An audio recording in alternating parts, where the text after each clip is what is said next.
Pendant ce temps, je vous le disais en titre, l'offensive israélienne contre la ville de Gaza se poursuit. Au moins 38 personnes tuées depuis ce matin selon le Hamas. Les habitants sont appelés par Israël à évacuer vers le sud.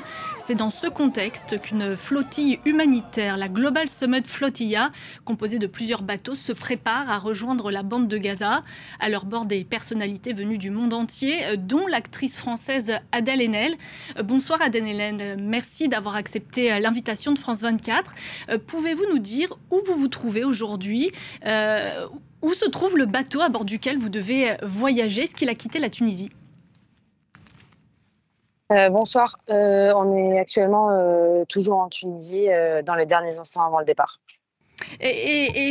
Précisément, est-ce que c'est le seul bateau qui va quitter la Tunisie ce soir?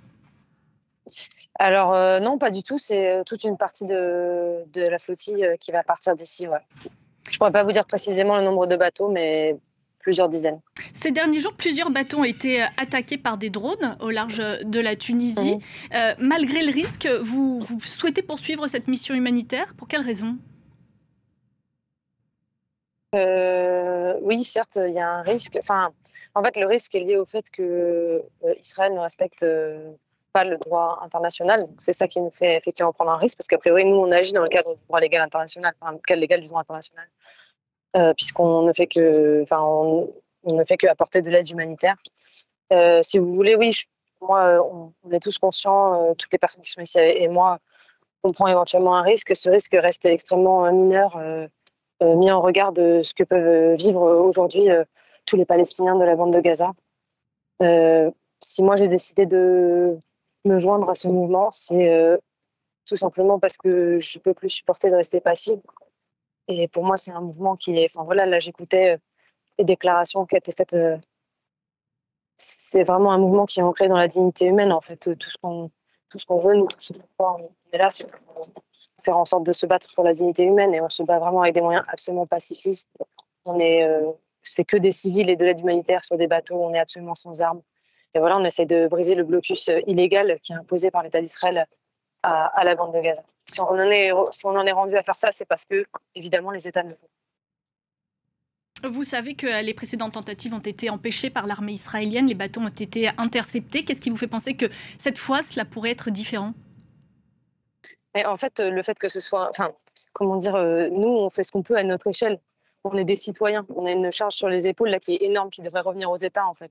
C'est pas nous, on essaye de faire en sorte de faire respecter le droit international. On essaye de faire en sorte que que l'humanité puisse se poursuivre. Je sais pas comment dire. Et si vous voulez, on essaye. Si le droit international est respecté, normalement, on la délivre l'aide humanitaire. Vous avez quitté le cinéma en dénonçant ces silences et ces compromissions. Aujourd'hui, c'est de nouveau le silence de la communauté internationale que vous dénoncez. Est-ce que vous avez le sentiment d'être entendu, Adèle Haenel?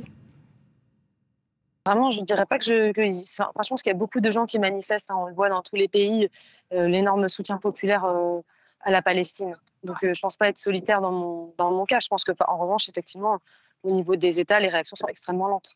Au niveau Voire, il y a des... une complicité, en fait. Qu'est-ce que vous entendez justement concrètement au niveau des États? Le fait que la France, par exemple, prévoit de reconnaître officiellement l'État de Palestine, ce sera à l'ONU ce mois-ci. J'imagine que En fait, vous ce qu'il voyez faudrait, ça c'est que, favorablement. en fait, je n'ai pas d'avis là-dessus. Ce qu'il faudrait, c'est que juste en fait là, on assiste, enfin vous y assistez, nous y assistons tous à une famine en fait qui est live streamée sur les téléphones. On voit des enfants émaciés, on voit des bébés émaciés, une liste de noms de personnes qui décèdent, qui sont assassinées en fait.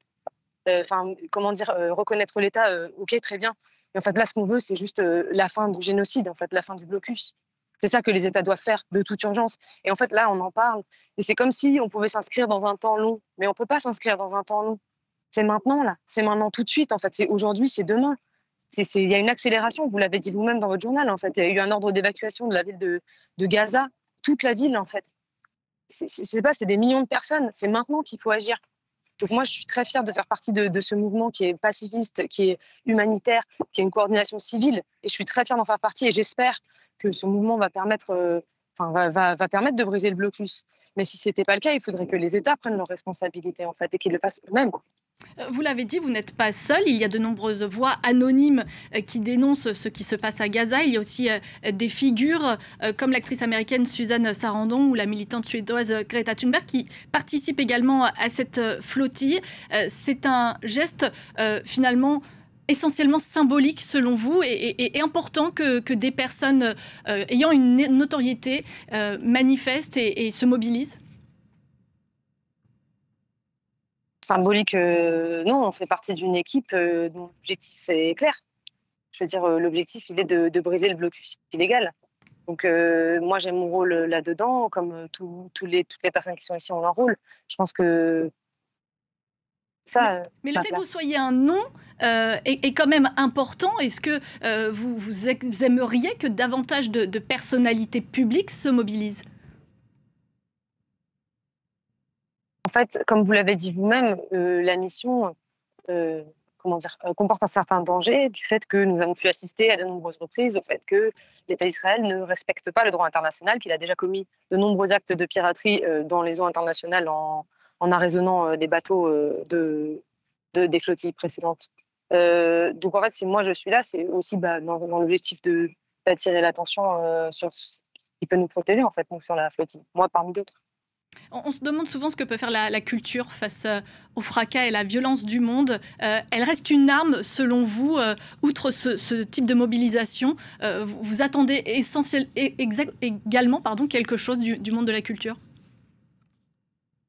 Non, mais là, j'attends quelque chose du monde entier, en fait. Il faut que tout le monde se mobilise. J'attends quelque chose du monde entier. Alors, c'est insoutenable.